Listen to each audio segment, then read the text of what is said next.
বিরিয়ানি খেতে কার না ভালো লাগে, আর আমি তো যখন তখনই বিরিয়ানি খেতে পারি। আমার মতো বিরিয়ানি লাভার কে কে আছেন অবশ্যই জানাবেন। আসসালামু আলাইকুম, welcome to my daily life blog.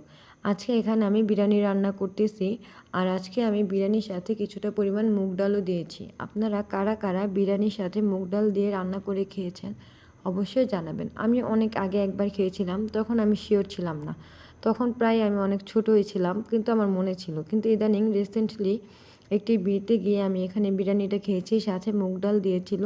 আমার কাছে অনেকই ভালো লেগেছে, তাই আমিও ট্রাই করে নিলাম। এখানে আমি চিকেনগুলো এবং আলু আর ডালটা আগেই দিয়েছি, কারণ মুগ ডালটা সিদ্ধ হতে সময় লাগে। ডালটা আর আলুটা আর চিকেনটা ভালোভাবে সিদ্ধ করে নিয়ে আমি সাথে চাল দিয়ে দিয়েছি, আর আমি বেরেস্তাও দিয়েছিলাম। আমি বেরেস্তা এই কষানোর মাধ্যমেই দিয়ে থাকি। এখানে আমি ভালোভাবে নেড়ে চেড়ে নিয়েছি। নেড়ে চেড়ে নেওয়ার পরে আমি কিছুটা পরিমাণ পানি দিয়ে দিয়েছি। আপনারা আপনাদের আন্দাজ মতো পানি দিয়ে দিবেন। আমি আমার আন্দাজ মতো পানি দেই, আমি কখনো মেপে দেই না।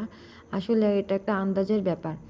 এখানে নাড়াচাড়া করতে করতে বিরিয়ানিটা প্রায় রান্না শেষ হয়ে গেছে। দেখেন কত সুন্দর হয়েছে। আসলে এটার ঘ্রাণ অনেক বেশি বের হয়েছিল এবং খেতেও অনেক মজা হয়েছিল। আমি ভাবতেও পারিনি যে বিরিয়ানিটা এত মজা হবে। আপনারা অবশ্যই একবার এরকম মুগ ডাল দিয়ে বিরিয়ানি ট্রাই করে দেখবেন।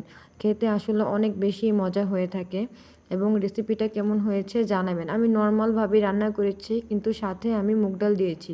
ভিডিওটা কেমন লাগলো জানাবেন, অবশ্যই শেয়ার করে দিবেন, পাশে থাকবেন। ধন্যবাদ।